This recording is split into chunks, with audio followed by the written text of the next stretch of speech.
Hi hello good evening കൂട്ടുകാരെ, എല്ലാ കൂട്ടുകാർക്കും ഗുഡ് ഈവനിങ്. അപ്പോൾ കൂട്ടുകാർക്ക് എല്ലാവർക്കും വേണ്ടിയിട്ട് ഇന്ന് ഞാനൊരു 2 ചെറിയ ടിപ്സുമായിട്ടാണ് വന്നിട്ടുള്ളത്. അപ്പോൾ കൂട്ടുകാർ എന്ത് ചെയ്യുക, ഇത് വീഡിയോ കണ്ട ശേഷം ലൈക്കും കമൻറ്റ് ഷെയർ സബ്സ്ക്രൈബും ഒക്കെ ചെയ്യുക. ഞാൻ അന്നൊരു ഡേയ്സിൽ പറഞ്ഞിരുന്നു, അതായത് 2 ദിവസങ്ങൾക്ക് മുന്നേ പറഞ്ഞിരുന്നു മഴയില്ല, ഭയങ്കര ചൂടാണ്. അന്ന് പക്ഷേ നല്ല മഴയായിരുന്നു. കൂട്ടുകാർക്ക് എല്ലായിടത്തും മഴ പെയ്തു എന്നാണ് തോന്നുന്നത്. കൂട്ടുകാർക്ക് ചൂട് കുറച്ച് കുറഞ്ഞായിരുന്നു. പക്ഷേ ഇന്നലെ നല്ല രീതിക്കുള്ള മഴയില്ല, വെയിൽ. മഴയുടെ കോള് വരും, മഴ മാറിയും പോവല്ലേ, ഭയങ്കര ചൂട്, സഹിക്കാൻ വയ്യാത്ത ചൂട്. ഇവിടെയും അങ്ങനെ തന്നെയാണ്. അപ്പോൾ കൂട്ടുകാരെ വീണ്ടും പ്രാർത്ഥിക്കുക മഴ പെയ്യാൻ വേണ്ടി. കാരണം വെച്ചാൽ അങ്ങനെ പറയാനേ പറ്റത്തുള്ളൂ. കാരണം എന്ന് വെച്ചാൽ നമുക്ക് മഴയെ കൊണ്ടുവരാൻ പറ്റില്ലല്ലോ. അപ്പം ഞാനിന്ന് പറയാൻ വന്ന വീഡിയോ എന്താണെന്ന് പറഞ്ഞാൽ നമ്മുടെ വയറുവേദന വരുന്ന ആൾക്കാർക്ക് വേണ്ടിയിട്ടുള്ള ടിപ്സുമായിട്ടാണ് വന്നിട്ടുള്ളത്. അതായത് എങ്ങനെയുള്ള വയറുവേദന എന്ന് പറഞ്ഞാൽ നമ്മുടെ കല്ലിൻ്റെ അസുഖം അങ്ങനെയുള്ളതൊന്നുമല്ല. സാധാരണ നമുക്ക് പെട്ടെന്നൊരു വയറുവേദന വന്നു കഴിഞ്ഞാൽ നമുക്ക് ഹോസ്പിറ്റലിൽ പോകാൻ പറ്റാത്തൊരവസ്ഥ വന്നു കഴിഞ്ഞാൽ നമുക്ക് വീട്ടിൽ ചെയ്യാവുന്ന ചെറിയൊരു ടിപ്സുമായിട്ടാണ് വന്നിട്ടുള്ളത്. അതിന് വേണ്ടുന്ന ഇൻഗ്രീഡിയൻസ് എന്തൊക്കെയാണെന്ന് പറയാം. അതായത് കുറച്ച് ഗോതമ്പ് മാവ് എടുക്കുക. അതായത് നമ്മുടെ ഗോതമ്പ് പൊടിച്ചെടുത്ത മാവ്, അല്ലാതെ കടയിൽ നിന്ന് വാങ്ങിക്കുന്നതല്ല. ഗോതമ്പ് നമ്മൾ പൊടിച്ച് അരിച്ച് എടുത്ത മാവ് കുറച്ച് എടുക്കുക.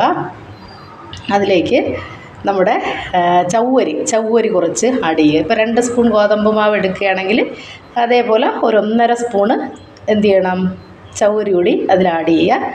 കൂവപ്പൊടി നിങ്ങൾക്ക് എല്ലാവർക്കും അറിയാം. കൊച്ചു കുട്ടികൾക്ക് വയറിളക്കം വന്നു കഴിഞ്ഞാൽ നിൽക്കാത്തൊരവസ്ഥ, അതായത് നിൽക്കാത്തൊരു ഡിസെൻട്രി വരികയാണെങ്കിൽ യൂസ് ചെയ്യാൻ പറ്റുന്നൊരു ടിപ്സാണ് ഈ കൂവപ്പൊടി എന്ന് പറയുന്നത്. കാരണം അത് വെള്ളത്തിലൊന്ന് ഇട്ട് 1 സ്പൂൺ ഇട്ടൊന്ന് ഇളക്കി ശകല ഉപ്പോ അല്ലെങ്കിൽ പഞ്ചസാരയോ എന്തെങ്കിലും ഇട്ടിട്ട് അതൊന്ന് വേവിച്ച് കുഞ്ഞുങ്ങൾക്ക് അത് കൊടുക്കുകയാണെങ്കിൽ അപ്പോൾ തന്നെ അവരുടെ വയറുവേദന വയറിളക്കമൊക്കെ അങ്ങ് മാറാറുണ്ട്. അപ്പോൾ വലിയവർക്കും ഇത് നല്ല ഒരു ടിപ്സാണ്. അപ്പോൾ ഇത് 3ഉം കൂടെ മിക്സ് ചെയ്ത് പാലൊഴിച്ച ശേഷം അതിലേക്കിട്ട് ഒന്ന് കുറുക്കിയെടുത്ത് കോരി കുടിക്കുക. അപ്പോൾ ഒന്ന് ചെയ്ത് വെക്കുക. ഇനിയൊരു ടിപ്സ് എന്ന് പറഞ്ഞാൽ നമുക്ക് ചക്കപ്പഴവും മാങ്ങയൊക്കെ ഉള്ളൊരു അവസരമാണ്. ഈ സമയത്തുള്ള വയറുവേദനയ്ക്കുള്ളൊരു ടിപ്സും കൂടിയാണ് പറയാൻ വന്നത്. അതായത് ഈ സമയത്ത് നമുക്ക് വയറുവേദന മിക്ക ആൾക്കാർക്കും ചക്കയൊക്കെ വലിച്ചു വരും തിന്നും. എല്ലാവരും മാങ്ങയും ചക്കയൊക്കെ എവിടെ കണ്ടാലും തിന്നും എല്ലാ ആൾക്കാരിലും. ഈ പറയുന്ന ഞാനായാലും മാങ്ങയും ചക്കയൊക്കെ ചിലപ്പോൾ കുറച്ചൊക്കെ തിന്നും. മാങ്ങ ഞാൻ കഴിക്കും. അപ്പോൾ ചക്കയും അതുപോലെ തന്നെ നമ്മൾ കഴിക്കും. വരിക്ക ചക്കയൊക്കെ കണ്ടു കഴിഞ്ഞാൽ നമ്മൾ ഇഷ്ടംപോലെ കഴിക്കും. പഴുത്ത ചക്കയാണെങ്കിൽ പിന്നെ പറയാൻ വേണ്ട. അപ്പോൾ അതിനൊരു ടിപ്സ്, അപ്പോൾ അതൊക്കെ കഴിച്ച് വയറൊക്കെ പെരുവി ഇങ്ങനെ ഒട്ടും സുഖമില്ലാത്തൊരവസ്ഥ വരുമ്പോൾ അതിന് ചെയ്യാൻ പറ്റുന്നൊരു ടിപ്സ് എന്ന് പറഞ്ഞാൽ ചുക്കുപൊടി ഇട്ട് നമ്മൾ വെള്ളം തിളപ്പിച്ച ശേഷം അത് നമ്മൾ കുടിക്കുക. അപ്പോൾ ആ ഒരു രീതിയിലുള്ള വയറുവേദനയും നമുക്ക് മാറിപ്പോകുന്നതായിരിക്കും. അപ്പോൾ കൂട്ടുകാരെ നിങ്ങൾ എന്ത് ചെയ്യണം, ഈ ടിപ്സൊക്കെ വയറുവേദനയൊക്കെ വരുന്ന സമയത്തൊന്ന് പരീക്ഷിച്ച് നോക്കുക.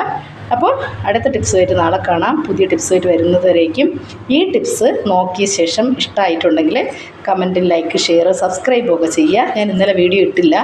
ഇന്നും മഴ പെയ്യാനുള്ള കോളെല്ലാം ഉണ്ട് ഇവിടെയൊക്കെ, പക്ഷെ മഴ പെയ്യുന്നില്ല. എന്താണ് കാരണം എന്ന് അറിഞ്ഞുകൂടാ. മഴ പെയ്തു കഴിഞ്ഞാൽ നല്ലതായിരുന്നു, കാരണം ചൂട് അത്രയ്ക്കും ഉണ്ട്. അപ്പോൾ എല്ലാ കൂട്ടുകാർക്കും നല്ലൊരു ദിവസം ആശംസിക്കുന്നു. എൻ്റെ കൂട്ടുകാർക്ക് എല്ലാവർക്കും ബായ്. നാളെ കാണാം. ടാറ്റാ, ബായ്.